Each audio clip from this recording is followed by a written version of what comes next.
ಕರ್ನಾಟಕ ರಾಜ್ಯದ ಏನು ಘನತೆವೆತ್ತ ಮುಖ್ಯಮಂತ್ರಿಗಳಾದಂಥ ಸನ್ಮಾನ್ಯ ಸಿದ್ದರಾಮಯ್ಯನವರು ಮತ್ತು ಎಲ್ಲ ಸಂಪುಟ ಸದಸ್ಯರು, ಶಾಸಕರು, ವಿರೋಧ ಪಕ್ಷದ ನಾಯಕರಲ್ಲಿ ನನ್ನ ಅತ್ಯಂತ ವಿನಮ್ರ ಮನವಿ, ಮಾನ್ಯರೇ, 1980ರಿಂದ ನಾವು ಅತ್ಯಂತ ಅಸ್ಪೃಶ್ಯತೆಗೆ ಒಳಪಟ್ಟಂಥ ಜಾತಿಲಿ ಗುರುತಿಸಿಕೊಂಡಿರ್ತಕ್ಕಂಥ ಮಾದಿಗರು ABCD ವರ್ಗೀಕರಣ ಮಾಡಿರಿ, ಇಲ್ಲ ಪ್ರತ್ಯೇಕ ಮೀಸಲಾತಿಯನ್ನು ಕೊಡಿ, ಆ ಮೀಸಲಾತಿ ಯಾರಿಗೆ ದಕ್ಕಬೇಕು ಅವ್ರಿಗೆ ದಕ್ಕಿಲ್ಲ, ಬೇರೆ ಪಾಲಾಗಿದೆ, ಒಂದು ಸಮೂಹ ತಗೊಂಡಿದ್ದೆ ಇನ್ನೊಂದು ಸಮೂಹ ತಗೊಂಡಿಲ್ಲ ಅಂತ ನಾವು ಕೂಗಾಟ ಮಾಡ್ಕೊಂಡ್ಬಂದ್ವಿ.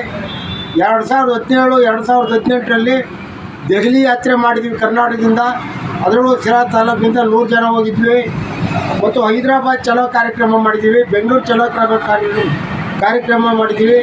ಏನೆಲ್ಲ ಹೋರಾಟಗಳು ನಾವು ಮಾಡಿದರೂ ಸಹ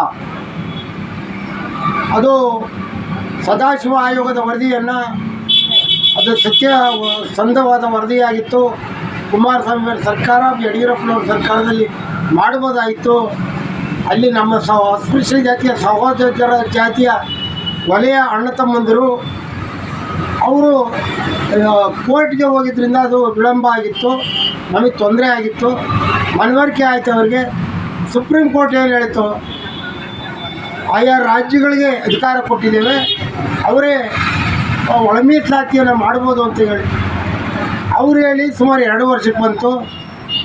ಸಿದ್ದರಾಮಯ್ಯನವರು ಏನು ಚುನಾವಣಾ ಸಂದರ್ಭಗಳಲ್ಲಿ ನಾವು ಒಳ ಮೀಸಲಾತಿಯನ್ನು ಜಾರಿಗೊಳಿಸ್ತೀವಿ ಅಂತ ಹೇಳಿದಂಥವರು ಇವತ್ತು ಕೇವಲ ಅವರು ಕುರ್ಚಿ ಕಾದಾಟದ ಜೊತೆ ಹೊಡೆದಾಡ್ತಾ ಇದ್ದಾರೆ. ಅವ್ರಿಗೆ ಕುರ್ಚಿ ಕಾದಾಟದ ಜೊತೆ ನೀವು ಹೊಡೆದಾಡ್ಕೊಳ್ಳಿ, ಏನು ನಮ್ಗೆ ಆಶ್ವಾಸನೆ ಕೊಟ್ಟಿದ್ರಿ ಆ ಪ್ರಕಾರ ಅನೌನ್ಸ್ ಮಾಡಿದ್ರಿ 6% ಅಂತನ. ಅದರೊಳಗೂ ಅಲೆಮಾರಿ ದಲಿತರಿಗೆ ನೀವು ತಪ್ಪು ಮಾಡಿದ್ದೀರಾ, ಸಪ್ರೇಟಾಗಿ ಅವ್ರ 1% ಸಪ್ರೇಟ್ ತೆಗಿಬೇಕು. ನೀವು ಅಸ್ಪೃಶ್ಯ ಜಾತಿಯ ಅವ್ರ ಜೊತೆ ಕೊಟ್ಟಿರ್ತಕ್ಕಂಥದ್ದು ಅದು ಅಕ್ಷಮ್ಯ ಅಪರಾಧ, ತಪ್ಪಾಗುತ್ತೆ.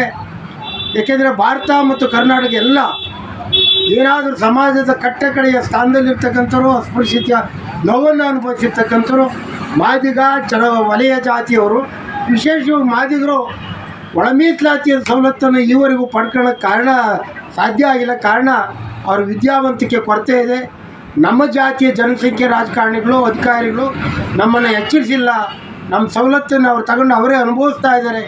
ಅದಕ್ಕೆ ಗ್ರಾಮೀಣ ಪ್ರದೇಶದಲ್ಲಿರ್ತಕ್ಕಂಥ ನಾವು ಇವತ್ತಿನ್ನೂ ನಮ್ಮ ಅಣ್ಣತಂದಿರು ನಮ್ಮ ಹಿಂದೆಯೇ ಸಾಕಷ್ಟು ಜನ ಪಳೀತಾ ಇದ್ದಾರೆ, ವಿದ್ಯಾವಂತರಾಗಿ ನಿರುದ್ಯೋಗ ಪದವೀಧರರಾಗಿದ್ದಾರೆ. ಅದರಿಂದ ದಯಮಾಡಿ ಸ್ವಜಾತಿಯ ಮಾದಿಗ ಜಾತಿಯ ಹಾಲಿ ಸದಸ್ಯರಿರ್ಬೋದು, ನಿವೃತ್ತ ಮಂತ್ರಿಗಳಿರ್ಬೋದು, ಮತ್ತು ತಾಲೂಕು ಮಟ್ಟದ ರಾಜಕಾರಣಿಗಳಿರ್ಬೋದು, ಅಧಿಕಾರಿಗಳು ನಿವೃತ್ತರಿರ್ಬೋದು, ನಿಮ್ಮ ಸ್ವಾರ್ಥ ಸಾಧನೆಗೆ ಮಾದಿಗರನ್ನ ಬೈಪರ್ಗೇಟ್ ಮಾಡಿ ಯಾವುದೇ ಪಕ್ಷಗಳಿಗೆ ಒಗ್ಗೂಡಿಸಬೇಡಿ. ಅವ್ರ ಪಕ್ಷದ ರಾಜಕಾರಣ ಬಂದಾಗ ಅವ್ರು ಬೇರೆ ಯಾರಿಗೂ ಹಾಕ್ಕೊಳ್ತಾರೆ, ಅದನ್ನು ನೀವು ನಿಮ್ಮ ಸ್ವಾರ್ಥಕ್ಕೆ ಬಳಸಕ್ಕೆ ಹೋಗಬೇಡ್ರಿ. ಉದಾಹರಣೆ ಸಿರಾ ತಾಲೂಕಿನಲ್ಲಿ ಆ ಥರ ಮಾಡೋಕ್ಕೆ ಹೊರಟಿದ್ದೀರ ನೀವು. ದಯಮಾಡಿ ಆ ಕಮಿಟಿಯನ್ನು ಬರ್ಖಾಸ್ತು ಮಾಡಿ. ಅದು ಯಾರು ಒಪ್ಪುವಂಥ ಕಮಿಟಿ ಅಲ್ಲ. ಈ ರಾಜ್ಯದ ಈ ಜಾತಿಯ ಜನಾಂಗಕ್ಕೆ ಮೀಸಲಿಟ್ಟಿರ್ತಕ್ಕಂಥ ಹೋರಾಟ ಮಾಡಿರ್ತಕ್ಕಂಥ BSS ಹೆಸರಿನಿಂದ ಹಿಡಿದು ರಾಜಸಿಂಹ, ಬಂದ್ಕುಂಟೆ ನಾಗರಾಜು, ಮತ್ತು ಬೀರ್ನಳ್ಳಿ ಹನುಮಂತರಾಯಪ್ಪ, ಗೋರಾಳ್ ನಾಗರಾಜು, ಗಿರಿಯಪ್ಪ, ಅನೇಕ ಕಳವರಳ್ಳಿ ಶಿವಣ್ಣ, DC ರಾಜಣ್ಣ, ದೊಡ್ಡಗ್ರಹರ ಸತೀಶು, ಅನೇಕರಿದ್ದಾರೆ.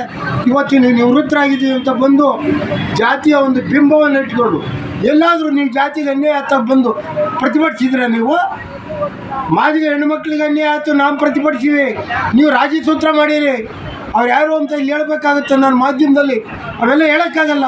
ನೀವು ಸ್ವಾರ್ಥಿಗಳಿದ್ದೀರಾ ಅಂತ. ಎಲ್ಲರೂ ಅಲ್ಲ, ಕೆಲವೇ ಜನ ಸ್ವಾರ್ಥಿಗಳಿದ್ದೀರಾ.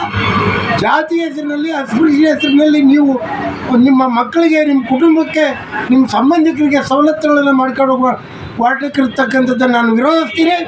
ನಾನು ನಾನು 85 ನಾನು ಪ್ರೌಢಶಾಲೆ ವಿದ್ಯಾಭ್ಯಾಸ ದಿನದಿಂದ ನಾನು ಜಾತಿ ಪರವಾದ ಅಸ್ಪೃಶ್ಯ ತಾರತಮ್ಯದ ವಿರುದ್ಧ ನಾನು ಹೋರಾಟ ಮಾಡ್ತಾನೇ ಬಂದಿದ್ದೀನಿ. ಅದರಿಂದ ನನಗೆ ಭಾಳ ನೋವಾಗಿದೆ. ದಯಮಾಡಿ ಸಿರಾ ತಾಲೂಕಿನಲ್ಲಿ ಸರ್ವ ಜಾತಿಯವ್ರನ್ನ ಒಂದು ಕಡೆ, ಸರ್ವ ಪಕ್ಷದವ್ರನ್ನ ಒಂದು ಕಡೆ ಸೇರಿಸ್ಕೊಂಡು ಕೆಲಸ ಮಾಡಬೇಕು ಬಿಟ್ಟರೆ, ಈಗ ಯಾರೋ ಎಲ್ಲೋ ನಾಟಿ ಕೋಳಿ ಕೊಯ್ಸ್ತೀವಿ, ಅಲ್ಲಿ ಬರ್ತಾರೆ, ನಾಟಿ ಕೋಳಿಗೆ ಹೋದ್ರೆ ಬರ್ತಾರೆ ಮೀಟಿಂಗಿಗೆ ಮಾಡ್ರಿ ಅಂತ ಹೇಳ್ತಿದ್ರಂತೆ ಮಹಾಶಯರು ಮೀಟಿಂಗಲ್ಲಿ. ಅಂಥ ಮಹಾಶಯರು ಯಾರ್ಯಾರು ಆಗಿದ್ದರು, ನೀವೇನಿದ್ರಿ, ನಿಮ್ಮ ಸ್ಥಿತಿ ಏನಿತ್ತು, ನಿಮ್ಮ ಜೀವನದ ಸ್ಥಿತಿ. ನಾನು ಎದೆ ಮುಟ್ಕೊಂಡು ಹೇಳ್ಕೊಂತೀನಿ, ನಮ್ಮ ತಾತ ಮುತ್ತಾತದಿಂದ ಕಪ್ಲೆ ಬಾವಿ ನೀರು ಹೊಡ್ಕೊಂಡು ವ್ಯವಸಾಯ ಮಾಡ್ಕೊಂಡಿದ್ದರು, ಎಲ್ಲಿ ಹೇಳ್ಕೊಂಡಿಲ್ಲ. ಅವತ್ತು ನಿಮ್ಮ ಸ್ಥಿತಿಗಳೇನಿತ್ತು ಅಂತ ನನಗೆ ಗೊತ್ತು. ನೀವು ಯಾಕೆ ಇವತ್ತು ಜನನ ದಿಕ್ತಪ್ಪಿಸ್ತಾ ಇದ್ದೀರಾ? ಹಂಗಾರೆ ನಮ್ಮ ಬಾಡು ತುಂಡಿಗೆ ಇದ್ದಾರಾ? ಬಾಡು ತುಂಡು ಎಲ್ಲಿರ್ತಾ ಅಲ್ಲಿ ಮೀಟಿಂಗಿಗೆ ಬರ್ತಾರ? ಇದನ್ನು ಕಟ್ಟೆ ಕಡೆಯೋದಾಗ ಹೇಳ್ತೀನಿ. ನಾನು ವೈಯಕ್ತಿಕ ಒಬ್ಬನೇ ಹೋರಾಟ ಮಾಡ್ತೀನಿ.